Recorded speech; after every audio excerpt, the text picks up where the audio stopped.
आप ये जो स्क्रीन पर देख रहे हैं कि हरिद्वार में 2 नए कोरोना संक्रमित पाए गए हैं।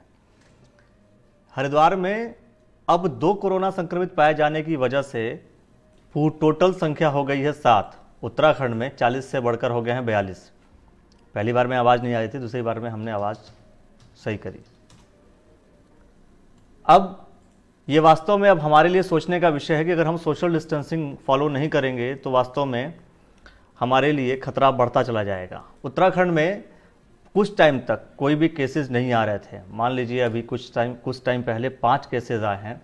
ये 5 केसेस हो सकता है कि बहुत से लोगों से मिल चुके हों, हो सकता है अपने रिश्तेदारों से मिले हों।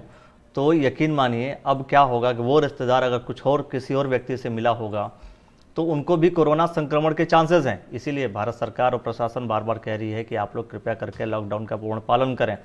अभी आप स्क्रीन पर भी देख सकते हैं कि कोरोना के हरिद्वार में 2 नए संक्रमित पाए गए हैं, 2 नए संक्रमित व्यक्ति पाए गए हैं, यानी टोटल संख्या हो गई है 7। उत्तराखंड में जब 2 ऐड हो गए हरिद्वार में तो टोटल संख्या जो उत्तराखंड की है वो हो गई है 42। इसीलिए सरकार बार बार कह रही है कि आप लोग कृपया करके लॉकडाउन को उल्लंघन ना करें, लॉकडाउन का पालन करें। ये जो 2 केसेस हैं उसमें से एक व्यक्ति हरिद्वार का बताया जा रहा है। अब आप सोचिए कि अगर ऐसे ही बढ़ता चला गया तो क्या स्थिति पैदा होगी।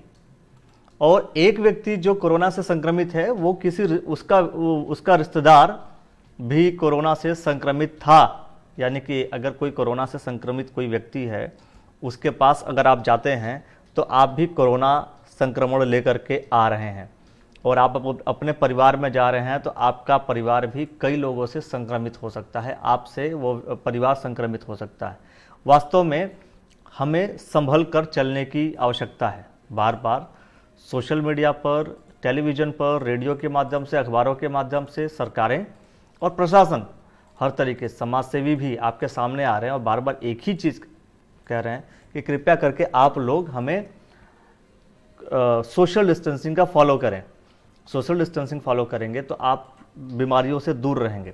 बाहर आप आवश्यकता पड़ने पर ही निकलें। कुछ दिक्कतें आ सकती हैं और आ भी रही हैं, जैसे हो सकता है कि कहीं कहीं भोजन की आवश्यकताओं की पूर्ति के लिए बहुत से लोग मेहनत भी कर रहे हैं, वहाँ भी कुछ दिक्कतें हो सकती है, फाइनेंस का इशू हो सकता है। बट उसके लिए भी बहुत से वॉरियर्स लगे हुए हैं। आपकी साफ सफाई के लिए वॉरियर्स लगे हुए हैं, आपकी सुरक्षा के लिए वॉरियर्स लगे हुए हैं। हमारा दायित्व तो सिर्फ इतना बनता है कि हम ऐसे ही तफरी करने तो कम से कम ना निकलें बाहर। अभी जब भी आप देखेंगे इस समय शाम के समय आप लोग निकल रहे हैं, शाम के समय बहुत से लोग निकल रहे हैं, जो कि उचित बिल्कुल ही नहीं है। शाम के समय निकलने का मतलब यह है कि आप शाम के समय कोरोना से डर नहीं रहे हैं। ऐसा कोई कोरोना के निकलने का कोई वक्त नहीं है। आप किसी की आंखों में धूल झोंकना बंद कर दीजिए, आप संभलना शुरू कर दीजिए, दूसरों को संभालना शुरू कर दीजिए, दूसरों से उम्मीद कीजिए कि वो भी व्यक्ति बाहर ना निकले। आप उसको कहिए, फ़ोन पे बात कीजिए, टेक्नोलॉजी का युग है, इस टेक्नोलॉजी के युग में इसका उपयोग कीजिए। लोगों से फ़ोन पे बात करके उनको हिदायत दीजिए कि बाहर घूमेंगे तो आपके लिए खतरा हो सकता है। इसी के साथ जैसा आप देख रहे हैं कि हरिद्वार में 2 नए कोरोना संक्रमित पाए गए हैं। अब इस 2 नए कोरोना संक्रमित पाए जाने की वजह से हरिद्वार में कुल संख्या हो गई है 7। कल तक थी 5, 2 बढ़ गई 7। अगर ये 2 और व्यक्ति किसी से मिले होंगे, 10 लोगों से मिले होंगे तो आज वो हमारे लिए और भी समस्या क्रिएट कर सकते हैं, समाज के लिए समस्या क्रिएट कर सकते हैं। तो हमें अब सोचने की आवश्यकता तो और भी हो गई है।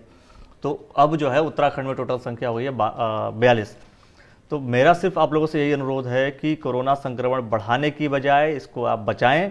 और एक सिर्फ आप काम कर सकते हैं, खुद बाहर ना निकल करके और दूसरों को बाहर ना निकाल करके, या दूसरों को आप कंट्रोल कीजिए, दूसरों को आप बताइए कि कृपया करके बाहर मत निकलो। अगर तुम्हें हो गया तो तुम्हारे परिवार को हो सकता है। यदि तुम्हें होता है, इनकेस अगर तुम्हें है तो तुम कई लोगों को इन्फेक्ट कर सकते हो। इसी के साथ stay home, save your lifes, save lifes of the society and country too. Thank you very much.